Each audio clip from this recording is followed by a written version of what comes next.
King Charles II looked at Alice, made it seem like a father who had finally managed to do something meaningful for his daughter. Right at that moment, a huge blazing fireball rushed straight toward him.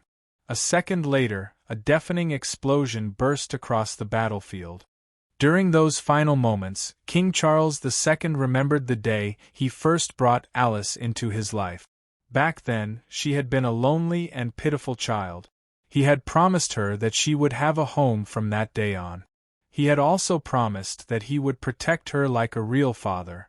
Now, with his strength already fading, the king quietly apologized. He said that the empire could no longer be saved. Still, he wanted to use his remaining life to repay everything she had given him over the years. He ended by telling Alice he was sorry. Alice stood silently among the ruins. Around her, dark fragments of souls slowly drifted away into nothing. Not far behind her, the archbishop had watched the entire scene unfold. His body trembled as regret filled his mind. He quietly asked himself what he had done. In his own words, he realized he had killed the king and wondered how many more mistakes he might end up making. Alice's anger rose rapidly, turning her presence far more terrifying than before. She rushed straight toward the archbishop and declared that he deserved to die. The archbishop no longer showed any intention of resisting. He simply remained where he stood while Alice's blade cut through the air. Moments later, his body fell to the ground, ending the life of the fanatical clergyman. After that, Alice remained standing alone in the middle of the battlefield. A dark aura slowly spread from her body, as if it intended to swallow everything nearby. Albedo walked over and gently placed a hand on her shoulder. She tried to comfort Alice, saying that everything would be fine and that they would always stay by her side. Alice gave no reaction to those words. Instead, she walked directly toward Go Kwang and calmly gave an order. She told him to gather every goblin who had reached hero level. According to her, the time had come to launch an attack on the capital. Alice's sudden decision left Albedo confused. After thinking for a moment, she told the three-headed wolf Cerberus to follow Alice. She also instructed the beast to obey every command Alice gave and report back immediately. By this point, the battlefield had already turned into a complete slaughter.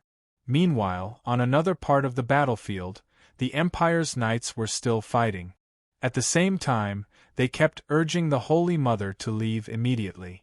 They explained that the king had already fallen. Even if they managed to hold the monsters back for a while longer, the overall situation had become hopeless. They warned that if she stayed any longer, her life would be in serious danger. Just then, the sky suddenly split open. A brilliant golden beam of light shot down from above. Angel Gabriel came crashing down onto the battlefield, though her body was already heavily damaged. The impact shattered the ground and created a massive crater. Inside that crater, Pope Douglas struggled as he forced himself to stand up. Gabriel turned her cold gaze toward him and called him a traitor. She demanded to know why he kept standing against them and asked what any of this had to do with him. At that moment, another figure appeared in the sky. Veronica arrived, and beside her stood the fallen angel Lucifer. Lucifer wore a faint smile as she openly provoked Gabriel. She explained that she originally had no interest in getting involved in this conflict. However, once she learned that Gabriel was part of it, she felt she couldn't miss such a perfect chance for revenge. Lucifer then added in a cold voice that Gabriel had been the one who framed her in the past. Lucifer continued her vow, saying that one day she would return to the divine court. When that day came, she promised she would make Gabriel kneel before her and beg for forgiveness. Gabriel took those words as a deep insult. Her anger burst out as she shouted back, calling Lucifer a wretched traitor. But Gabriel already understood the situation. Victory was no longer possible. She looked toward the knights who were still fighting desperately on the battlefield. With a heavy voice, she told them that Eden would never forget what happened that day. She promised that their sacrifice would be avenged. According to her, the Great Tomb and the goblins would one day pay the price. Right after saying that, Gabriel disappeared completely.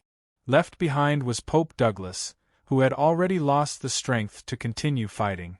His body collapsed onto the ground. The Holy Mother rushed to his side and fell to her knees beside him. Tears rolled down her face when she realized he was about to die. With the last bit of strength remaining in his body, Douglas weakly told her to travel to the Sword Kingdom and the nearby nations. He explained that the Church still had enough power in those places to protect her. After finishing those words, his life finally came to an end. Not far away, Veronica quietly watched everything. Her face showed no emotion, as if the entire situation had unfolded exactly the way she expected. The victory filled her with confidence. In a cold tone, she mocked the outcome. She said that Douglas's final move had been quite disappointing. In her view, those who called themselves angels had fled the moment they saw their old enemy. At that point, Veronica believed that no one left could defeat her. No matter how powerful Douglas had once been, she now saw him as nothing more than ashes. Alba looked at her with clear admiration and said that no matter how strong their enemies were, none of them could compare to Veronica's intelligence. Then Albedo asked what they should do about the goblins and Lin Tian. Veronica answered calmly that those people had already lost their value. She told Albedo to deal with them however she wished. If Albedo wanted to wipe them out just to vent her anger, that was also fine. Hearing that, Albedo's face turned slightly red with excitement. In her mind, she thought that her lady treated her very well. She even imagined the day she could personally cut off Lin Tian's head and hang it inside the dark holy temple. Veronica, however, had already shifted her attention elsewhere. She slowly walked toward the Holy Mother and suggested that she join the Great Tomb. The Holy Mother refused immediately. With clear anger, she said those monsters only understood killing and lust. According to her, she would rather die than ever surrender to them. Veronica looked at her coldly and asked if she truly had no desire to keep living. The Holy Mother responded with a cold snort. She said that if she had feared death, she would not still be standing there. If Veronica wanted her dead, she told her to do it right away. Veronica let out a quiet sigh, sounding somewhat disappointed. She said it was a pity that the Church had brainwashed her so deeply that she no longer knew how to value her own life. Because of that, Veronica said the woman had greatly disappointed her. Then Veronica added that in that case, she shouldn't blame her for what would come next. As she spoke, Veronica began activating a forbidden heretical summoning technique. At that exact moment, a radiant golden holy grail suddenly appeared in the air. The object released an overwhelming pressure. A massive surge of holy light burst out from the chalice and shot directly through Veronica's body. She cried out in pain and quickly looked toward the source of the attack. The presence she felt was something she could hardly believe. Within the shining light, a figure slowly appeared. It was the corpse pope.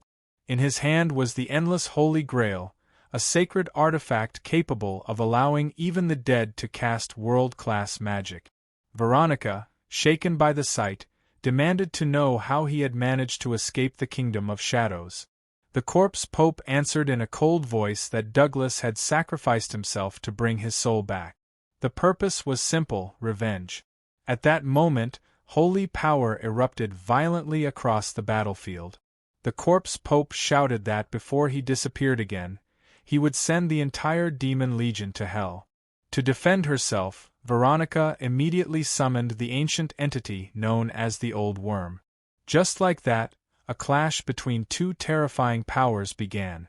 The destructive force released from the Holy Grail spread across the battlefield like divine punishment.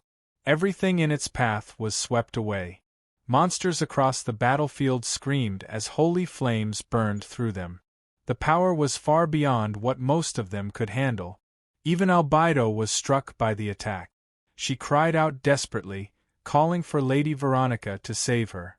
Meanwhile, the corpse pope poured every remaining bit of strength into the attack. He declared that before he vanished, he would grind every demon there into dust. Under the overwhelming power, Veronica dropped to her knees. At that moment, she finally realized the mistake she had made earlier. By dragging Douglas into a one-on-one battle inside the Kingdom of Shadows, she had unknowingly created the chance for this counterattack. If things continued like this, her body would not last much longer.